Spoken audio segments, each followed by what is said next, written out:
Our cash flow Excel template makes it easy where you're preparing a cash flow forecast to include interest, whether that's overdraft interest or deposit interest. So if over the term of your cash flow projections you go into overdraft or you have money projected to be in the bank, you can easily set interest rates so that the cash flow forecast will account for these automatically.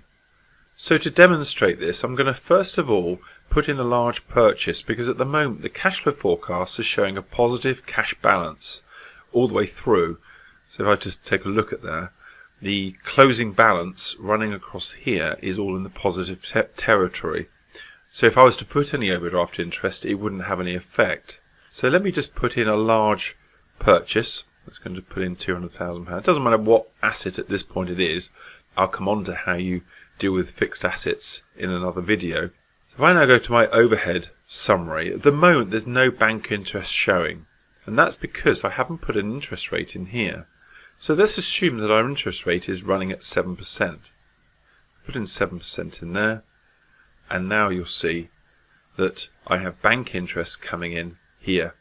Now the reason there's nothing in the first 2 months is, as it happens, I'd put in that asset was bought in month 2. So if I go back to my cash flow forecast, you'll see that it doesn't go into negative territory until February, i.e. the second month, and then the interest is charged to you in the following month. This works equally with deposit interest, so I'm going to delete the asset to take it back to all being positive. I'll leave the 7% in there. It won't have any effect, but leaving it in there, if I was to go into overdraft, it would automatically calculate it. Before I put anything in for deposit interest, let's just go to the profit and loss account. And on there's a line for interest income. At the moment it's 0. So I could just come back here. I know interest rates are very low at the moment, but let me just put in 0.5%.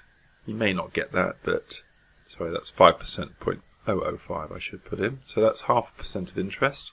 So if I now go back to my profit and loss account, and it automatically entered interest income in there. And in both of these cases, whether it's overdraft interest or interest income, they will both be reflected on the cash flow forecast. It's not there at the moment, so I'll just do a Control N and it will bring it forward. So there you have the interest income as well on your cash flow forecast.